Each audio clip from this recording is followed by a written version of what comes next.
எப்படி இருக்கிறீங்க? நல்லா இருக்கிறீங்களா? நான் நல்லா இருக்கிறேன். என் பேர் மெடோனா. என் யூடியூப் சேனலுக்கு பேர் கனேடியன் தமிழ் வீலாக். நான் கனடாவில் எவ்வளோ விஷயத்தை நான் உங்களுக்கு காட்டலுமோ உங்களுக்கு காட்டிக்கொண்டு இருக்கிறேன். மறக்காமல் இந்த சேனலை லைக் பண்ணுங்கோ, ஷேர் பண்ணுங்கோ, பெல் ஐக்கனை கிளிக் பண்ணுங்கோ, சப்ஸ்கிரைப் பண்ணுங்கோ. அப்போ தான் நான் போடுற ஒவ்வொரு வீடியோவும் உங்களுக்கு வந்து கொண்டிருக்கும். நன்றி, வணக்கம். Putti. Putti. Idu? Putti. Ten. Putten. Putten. Mama, is Putti still alive? No, she's not actually. That's why you didn't get a chance to meet her. Did she die in the war?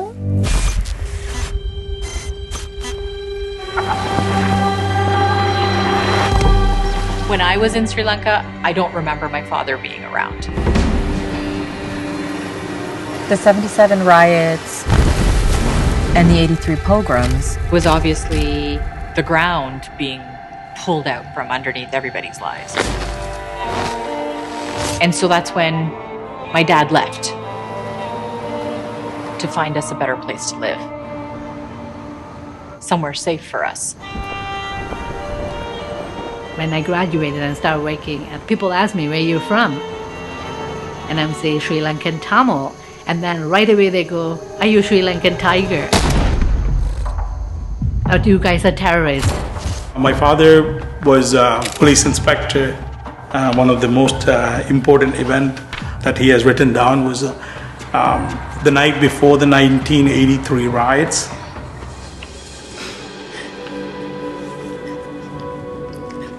I was afraid to talk about it up until this morning.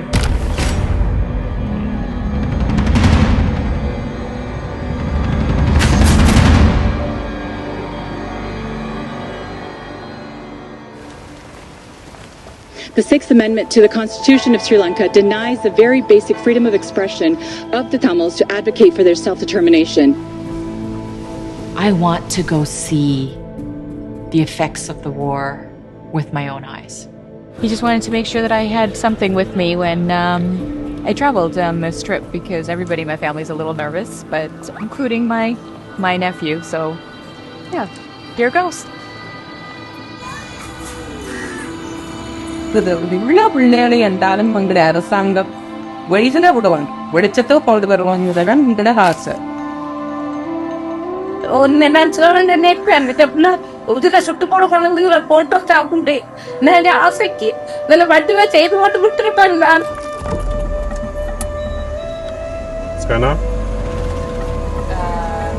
CID is here. And then, of course, I got on the phone with the Canadian Embassy in Sri Lanka.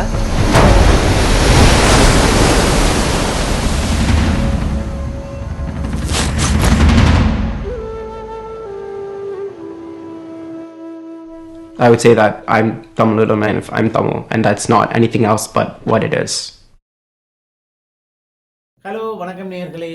நான் இன்றைக்கு நான் சந்திக்க வந்த நபர் முகுந்த முரளி. இவர் கனேடிய தமிழ் திரைப்படத்தில் நன்கு எல்லா பிரபல்யமான ஒரு நபர். இவர் கனடிய திரைப்படங்களிலையும் கனடா திரைப்படத்துக்கு என்ன இவர் செய்ய என்னென்ன விஷயங்களை செய்கிறார் என்றதை பற்றி நான் இப்போ அவர்களுடன் நேர்காண போகிறேன். வணக்கம் முரளி. வணக்கம் முரளி. ஹலோ. வணக்கம். Oh yeah, what is your name? My name is Ryan Singh. Ryan Singh. Sorry நேயர்களே, அவருக்கு தமிழ் தெரியாது. அவர்களுடன் சேர்ந்து வந்திருக்கிறார். எங்களை ஃபாலோ பண்ணுங்க. நீங்க சொல்லுங்க. வணக்கம் மெடோனாவின் நேயர்களே.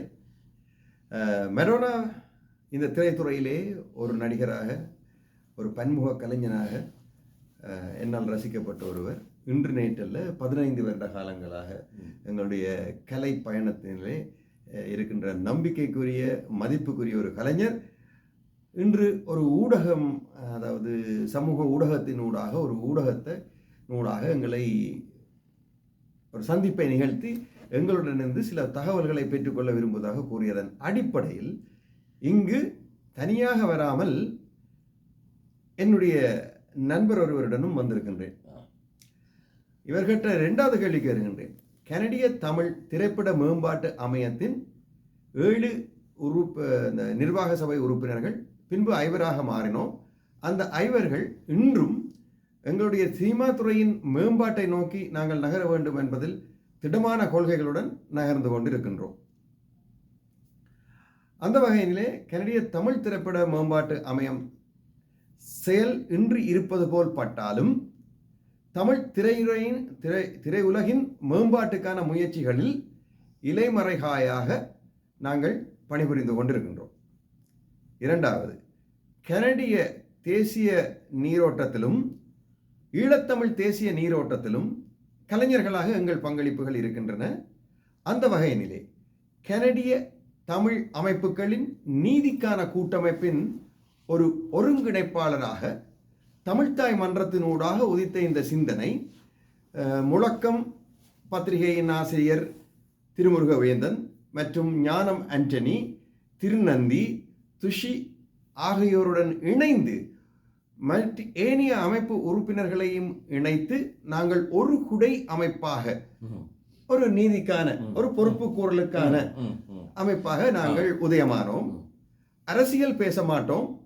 இருப்பினும் மானிட நேயத்திற்கு குந்தகம் விளைவிக்கின்ற இனப்படுகொலை எங்கு நடந்தாலும் அந்த இனத்திற்கான ஆதரவு குரலை எழுப்புவோம். எங்கள் தேசத்தின் ஒற்றுமைக்காக நாங்கள் அனைவரும் ஒன்றுபட்டு செயல்பட வேண்டும் என்கின்ற எண்ணத்துடன் இருப்பவர்கள். என்னை பேட்டி காண மெடோனா கேட்ட பொழுது தற்சமயம் நாங்கள் பணிபுரிந்து கொண்டிருக்கின்ற திரைப்படத்தை பற்றிய பேச்சு வந்தது. அந்த திரைப்படம் எதை பேச வருகின்றது என்பதனை முதலில் அந்த திரைப்படத்தின் தயாரிப்பாளர் ராயன் சிங் அவர்களை மெடோனா அவர்கள் செவிகாண இருக்கின்றார்கள். இங்கே ராயன் சிங் சொல்கின்ற பதில்களை தமிழிலே உங்களுக்கு நான் கூற இருக்கின்றேன். மெடோனா கேட்கின்ற கேள்விகள் சில வேளைகளில் ஆங்கிலத்தில் நேரடியாகவும் சில வேளைகளில் தமிழிலும் கேட்பார். ராயன் சிங் உணர்வால் ஒரு தமிழர். ஹலோ ராயன் சிங். சொல்றீங்களே, அவருக்கு தமிழ் தெரியாது, நாங்கள் தமிழில் கேட்க கொஞ்சம் கொஞ்சம் விளங்கும், வணக்கம் எல்லாம் சொல்லுவார். Okay, Rayan Singh, what is that movie name? This name is Ray of Hope. Ray of Hope is really a name that says that there's possibility of something bright. Okay. And to see that the Tamil community out of the ashes, okay, they are rising. The okay, community is probably one of the fastest growing, economically developed communities. Is such a promising thing, considering that so many of you have come from such a dire situation. What is this movie? What are you going to be saying for this movie? What kind of movie you want to make it for that movie? What is saying? No, I don't want a whole story, just for the short story. No. That means he is asking you, what is your intention to make this movie? I've been making documentaries for a long time. Okay, this is a documentary movie. This is a documentary movie. Okay. So I've documented my community, Afro-Caribbean communities. I've been telling social justice stories. Okay. Before this film, I had gone to South Africa. And really? I had seen. I've been to the jail where Nelson Mandela was held. Okay. And I seen the struggles. Okay. And so humanitarian stories are very important to me because we're all humans and we all deserve life. Yeah. And we all deserve freedom. And that's why I wanted to make this story, because it's about people and suffering. Yeah. But it's also overcoming that suffering. What are you doing for that movie? What are you doing for you're the producer? Inadvertently. I know you're the producer. People getting shy. அவர் வந்து தயாரிப்பாளராக இருக்கிறார், இந்த படத்தின் தயாரிப்பாளராக இருக்கிறார் அவர். Producing is an important role because it means that you have to do everything around it to make it happen. Okay. And I also become inadvertently co-writer. Okay. And so I have Nikila Cole that came aboard with us so that she can help us make this story from her perspective. Okay. Because she has a different background. Okay. And I also am one of the directors. I also worked with Nikila Cole in the direction. Okay. What is important about that is that there's so many people that are still scared about putting their name on something like this. And so we found morality very late in the game. Morali is the name, it's a morali. Morali. Yeah, it's nice pronunciation. Morali, very late in the game. But very early in our marketing and outreach. Because one of the things that was really important is cultural accuracy. And so we worked within the culture. Even though I was a director, I always refer to someone within the Tamil community to tell this story. Because there's so many nuance, so many things that I would not know because it's so specific. And so Morali came on, he gave us some notes, he connected us with some people that gave us some notes, and it just helps to make such a stronger, more accurate project. We are so proud of you because you're helping for our community. Murali நீங்க சொல்லுங்க இனி கொஞ்சம் தமிழ்ல அதை பற்றி அந்த படத்தின் விளக்கங்கள் இதில் பற்றி. உண்மையில எல்லாருக்கும் வர சந்தேகம், இவர் இன்னொரு கம்யூனிட்டிக்காரால் எங்களுக்குள்ள வந்து என்ன படம் எடுக்கிறார்? அது ஒரு நல்ல ஒரு கேள்வி உண்டு. ஏன் அதை செய்கிறாருன்றதை சொல்ல. அப்போ என்ன அப்ரோச் பண்ணல, நான் உங்களுக்கு தெரிஞ்ச ஒரு திரைப்படத்துறை சார்ந்த ஒரு கன் அண்ட் ரிங் படத்தின் தயாரிப்பாளருடைய அப்பா. இந்த ஏ கன் அண்ட் ரிங் என்றது இங்கே கனடாவில் எடுத்த படம் தான். லெனின் சுவாமி படமா? நாங்கள் இந்த தேசத்தினுடைய வலிகளை எம்மவர் கதைகளை திரைக்கு கொண்டு வர வேண்டும் என்பது மட்டுமல்லாது ஒரு ஈழச் சினிமாவை உருவாக்க வேண்டும். அந்த தொழில் ரீதியான முறையினிலே படப்பிடிப்புகளை செய்து தரமாக வெளியில் கொண்டு வர வேண்டும் என்பதில் திடமான பிடிவாதத்துடன் இருந்த ஒரு நபர். அதே போல்தான் என்னுடன் சேர்ந்த அருண் சிவகுமாரன், மதிவாசன், திவ்யராஜன் போன்றவர்கள், ரதன், இந்த குறுந்திரைப்பட விழாக்களை நடத்தி வந்த ஓர்மத்துடன் இருந்தோம். இதில் குறிப்பிட்டு சொல்ல வேண்டியது நண்பன் கதி செல்வகுமார். இவர்கள் எல்லோரும் ஒரு ரவி அச்சுதன், பட்டியல் நீண்டது, மிகவும் தாக நிறைந்தவர்களாக நாங்கள் போராடி கொண்டிருந்த வேளை. என்னை பொறுத்தவரையில் நான் சினிமாவை தேர்ந்தெடுத்தது இஸ் அ மாஸ் மீடியா, ஒரு மிகப்பெரிய வெகுஜன ஊடகம். என்னுடைய லட்சியம் பொழுதுபோக்கு சித்திரம் அல்ல. என்னுடைய லட்சியம் எங்களுக்கு ஒரு துறையை வந்து உருவாக்க வேணும், எங்களுக்கு ஒரு சினிமா துறை வேணும். அப்படி இல்லை, எங்களுடைய தேசிய தலைமை பேசாமல் பேச வைப்பார். சொல்லை விட பேச்சை விட செயலை மதித்தவர். ஒரு முன் உதாரணம், அவரை கடைபிடிக்க வேண்டும் என்று சொன்னால் வெளியில் பகிரங்கப்படுத்தி நாங்கள் அவரை கடைபிடிக்கின்றோம் என்று சொல்வது எங்களை நாங்கள் அவரை வைத்து குளிர்காய வழிகிடுவது போல். அத்தகைய மாமனிதனுக்கு இன்று மத்தியில் இல்லை, அவருக்கு கொடுக்கின்ற காணிக்கையாகவே இந்த திரைப்படம் வருவதாக நான் பார்க்கின்றேன். நேரடியாக அதை பற்றி சொல்லுங்க. 15 என்னை பற்றி சொல்வது அர்த்தமற்றது. இன்று இருப்பேன், நாளை மறைந்து சென்று விடுவேன். அடுத்த படம் அப்ப அழியாது. அடுத்த படம் அல்ல, படைப்புகள். இந்த திரைப்படம் ரே ஆஃப் ஹோப் நான் ஆதரிப்பதற்கான காரணம், தமிழர்களுடைய அடையாளத்தை அது எடுத்து எம்புகின்றது. அரசியலுக்கு அப்பால் மானிடர்களுக்கு நேரும் இன்னல்களை, மனித உரிமை மீறல்களை ஐநா சபைக்கான சென்று படம் பிடித்து வந்திருக்கின்றது. அதே வேளையினில் 1915 ஆண்டு கண்டியினிலே இஸ்லாமிய தமிழர்களுக்கு நடந்த படுகொலைகள் முதல் இலங்கை தமிழர்கள் திட்டமிடப்பட்டு இனப்படுகொலைக்கு ஆளாக்குவதற்கான சாட்சியங்களை எடுத்துக்கொண்டு வருகின்றது. அது மட்டுமல்லாது போர்த்துகீசர் வருகை முதல் இலங்கையில் நடந்த 3 ராச்சியங்களாக இருந்த இலங்கை இவ்வாறான ஒரு புவியியல் அரசியல் காரணமான நெருக்கடியை சந்திக்கின்றது என்பதனை அரசியல் பேசாது மறைமுகமாக சுட்டிக்காட்டுகின்றது. அவ்வாறே 83ஆம் ஆண்டு கலவரத்தில் மையம் கொள்கின்றது. 1983ஆம் ஆண்டு கலவரத்தில் அதுவும் வருது. ஆனால் விமர்சிப்பவர்கள் இது ஒரு பெண்மணியின் சுயசரிதை போல் விமர்சிக்கின்றார்கள்.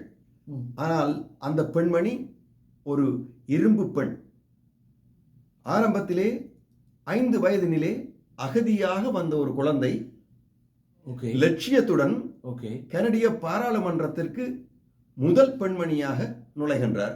அது தெரிஞ்ச விஷயம். ராதிகா சிட்சபேசன். அப்பொழுது அவருடைய பிரச்சார பணியினிலே பலவிதமான சிந்தனைகளால் தூண்டப்பட்டு எங்கள் பெண்களை கொச்சைப்படுத்தி ஒரு கட்சியின் உறுப்பினர் எழுதிய புத்தகத்தை வாசித்து ஆவேசம் கொண்டிருந்தவன் ராதிகா சிட்சபேசனை எம்பி ஆக்குவதன் மூலம் எங்கள் ஆதங்கங்களை வெளிப்படுத்த முடியும் என்று ராதிகா சிட்சபேசனுக்கு அந்த பிரச்சார பணியில் மட்டும் கருத்துருவாக்கம் மற்றும் குரல் வடிவம் கொடுத்தவர்களில் என்னுடைய குழுவினில் நானும் ஒரு மிக முக்கியமான ஒரு பங்கு. நீங்க சொல்லிக்கலாம் எனக்கு இப்ப கேட்கலாம் ஒரு வித்தியாசமா இருக்கு. இப்ப எனக்கும் கணக்கு விஷயங்கள் தெரிஞ்சு கொண்டு வருது. கோணேசன் அவனுடைய சர்வதேச தமிழ் வானொலியிலே நீண்ட காலமாக அறிவிப்பாளராக பணியாற்றியவன். எனவே அந்த தளம் கோணேசன் எனக்கு தந்தார்.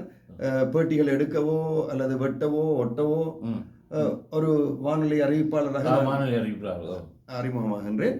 அப்போ அதை பயன்படுத்தி ராதிகாவிற்கு, ஆனால் ராதிகா பதவிக்கு வந்தவுடன் நான் விலகிவிட்டேன். மீண்டும் இந்த திரைப்படத்தை கொண்டு வரும் பொழுது ராதிகாவை சந்திக்கின்ற வாய்ப்பு வருகின்றது. அப்பொழுது கூறுகின்றார் ராதிகா, முரளி அண்ணா, நான் பயணித்து பார்த்தேன்.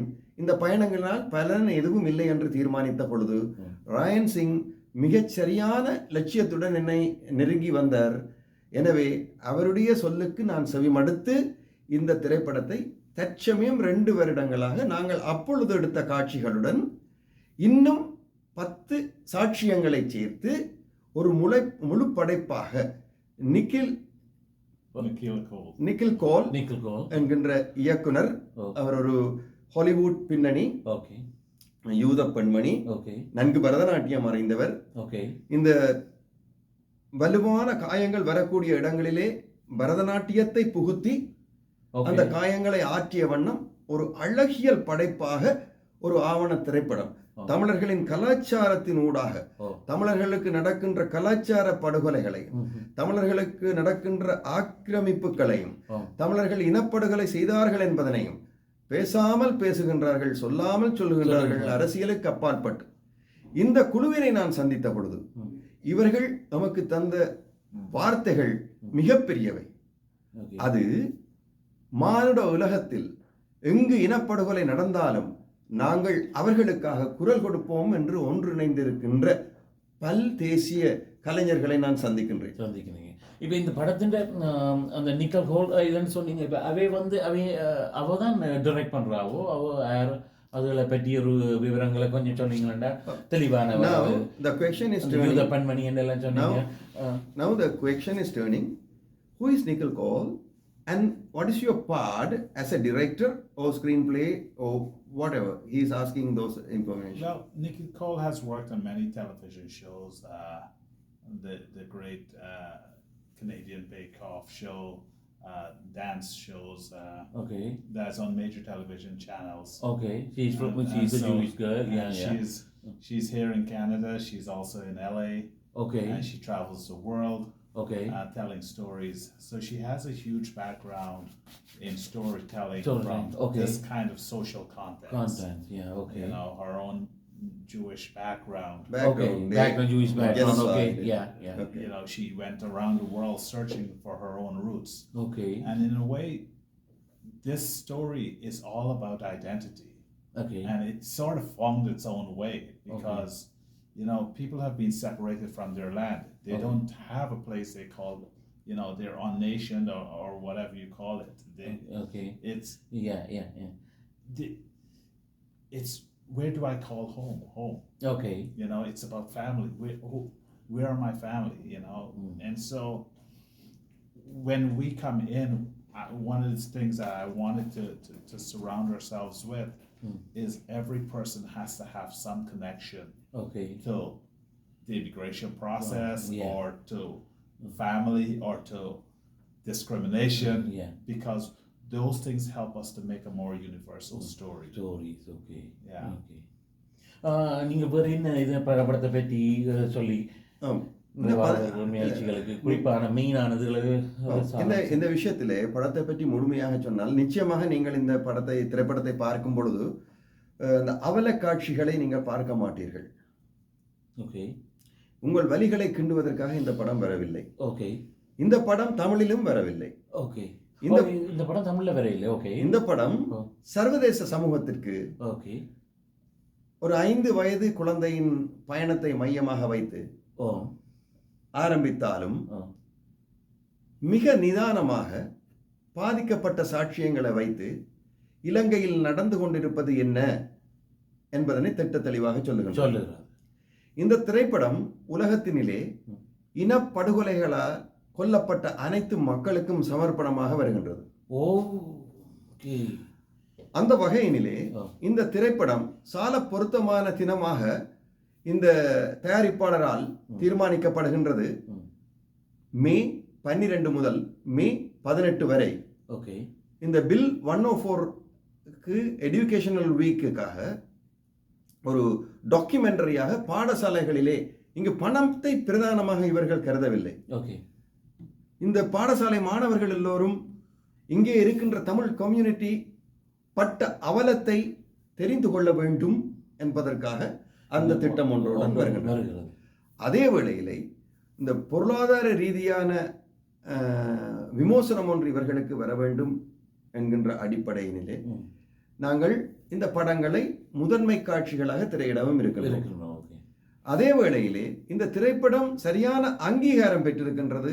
எவ்வாறென்றால் கனடிய அரசு இந்த திரைப்படத்தின் உள்ளடக்கத்தை பார்த்து $50,000 the $50,000 the Canadian fund is right. Canadian Media Fund has come in. Oh really? Okay. ஏனென்றால் இது மானிடாவில் $50,000. Okay. ஆமா, தமிழர்களின் நீதிக்கான நியாயமான போராட்டத்துக்கான ஒரு பதிலாக எங்களுடைய கனடிய அரசாங்கம் கூட இதுக்கு ஆதரவை வழங்கியிருக்கு. அந்த வேளையிலே CTCO தன்னுடைய முழு ஆதரவை இந்த ஹாலிவுட் கலைஞர்களுக்கு, இந்த கனடிய கலைஞர்களுக்கு வழங்கி நிற்கின்றது. ஏனென்றால் இனத்திற்கான வலிகளையும் வேதனைகளையும் புரிந்து கொண்ட இந்த உள்ளங்கள் எம்மவர் கதையை உலக திரையரங்குகளுக்கு, உலக பெரியவர்களுக்கு, உலக பொதுமக்களுக்கு கொண்டு செல்கின்றது. அந்த வகையினிலே கனடிய தமிழ் அமைப்புகளின் நீதிக்கான கூட்டமைப்பு கட்சி அரசியல் தாண்டி, அமைப்பு அரசியல் தாண்டி, தேர்தல் அரசியல் தாண்டி உங்கள் எல்லோரையும் இருகரம் எடுத்து கூப்பி கேட்கின்றது. எல்லா அமைப்புகளும், எல்லா ஊர் சங்கங்களும், பல் தேசிய உணர்வாளர்கள் எம் இனத்துக்கு நடந்து கொண்டிருப்பது என்ன என்பதனை உலகிற்கு எடுத்து சொல்ல வருகின்றார்கள். உங்கள் ஆதரவினை வழங்கும்படி அன்போடு கேட்டுக்கொள்கின்றேன். இதுவரை திரைத்துறையில் நான் பயணித்தது எந்த லட்சியத்துக்கோ எந்த மேம்பாட்டை நோக்கியோ அந்த மேம்பாடு எம் தமிழர்களால் வராமல் மனிதர்களால் வந்திருக்கின்றது. மொழி, மதம், இனம் எல்லாம் தாண்டி மனிதம் பேசுகின்ற மனிதர்களால் இங்கு திரைக்காவியமாக வருகின்றது. It's really important to invest in our stories, because if we are part of the Canadian fabric and other people don't know our stories, then we walk around invisible, right? And so when we hear a lot of rhetoric from politicians, I just came back from England, for example, and I still hear politicians talking about having to kick out immigrants, right? Even in Canada, our own politicians sometimes use immigrants as a stepping stool to get into government. So we got to be able to tell our stories and brand ourselves better, so that people don't see us and label us and then treat us based on the labels they gave us. Okay, நேயர்களே, இவர் பேட்டினவர் இருந்தாலும் இவர் ஒரு Hollywood நடிகரும் கூட. இந்த இடத்தினிலே Madonna, நான் ஒரு விஷயத்தை குறிப்பிட்டு சொல்ல வேண்டும். அந்த திரைப்படத்தினிலே தகவல் தவறுகள் வந்துவிட்டது. அது எடுத்த புள்ளி விவரங்களின் அடிப்படையினிலே விக்கிபீடியா போன்ற சில இடங்களினிலே தவறான தகவல்களும் இருக்கின்றதன் அடிப்படையை புரிந்து கொண்டு அந்த இடங்கள் சுட்டி காட்டப்பட்ட பொழுது இவ்வளவு பொருளாதார செலவுடன் படத்தை தொகுத்து முழுமையாக கொண்ட பிற்பாடு சில விஷயங்கள் நடந்து போறதோ இதற்கான மேலதிக நிதி இல்லாத பிற்பாடும் அதனை ஏற்றுக்கொண்டு இங்கிருந்து லண்டன் மாநகர் சென்று திம்பு பேச்சுவார்த்தையினிலே பங்கு பற்றிய மூத்த போராளி ஒருவரை சந்தித்து தமிழ் தேசிய தலைவரால் மிக சிந்தனைக்குரிய ஒரு பொறுப்புக்கு நியமிக்கப்பட்ட இன்னும் ஒரு போராளியையும் சந்தித்து அவர்களினுடைய வழிகாட்டலிலே எங்கள் தேசிய இனத்தின் விடுதலை வரலாற்றை தவறுகள் வராமல் தாங்கள் செய்ய வேண்டும் என்பதில் கரிசனையாக இருந்து இரவு பகல் பாராது அவருடைய மனைவி பிரசவத்திற்காக வைத்தியசாலைக்கு செல்லும் பொழுது கூட செலவை தணிப்பதற்காக தயாரிப்பாளராக மட்டுமல்லாமல் ஒரு எடிட்டராகவும் படத்தொகுப்பாளராகவும் பணியாற்றி இவர் மிகச்சிறந்த முறையினிலே தன்னுடைய அர்ப்பணிப்பை செய்து கொண்டிருக்கின்றார். நன்றி கடன் தமிழ் சமூகம் இவருக்கு பட்டிருக்கின்றது. இது மிகப்பெரிய வார்த்தையாக உங்களுக்கு தெரியலாம். அந்த நன்றி கடனை தமிழ் சமூகம் காட்ட வேண்டிய நேரம் இது. ரே ஆஃப் ஹோப், நம்பிக்கை ஒளி உங்கள் முன்னால் வருகின்றது. Ryan Singh, if you want to say some words to our community, the human community, for the whole world, you can say. I mean, this is a really important story. It's more important than any time before. We are seeing what's happening in the Middle East. We're seeing what's happening in Africa. We're seeing what's happening in Eastern Europe. Our stories matter. Our sovereignty matters. And ray of hope in all of our lives matter.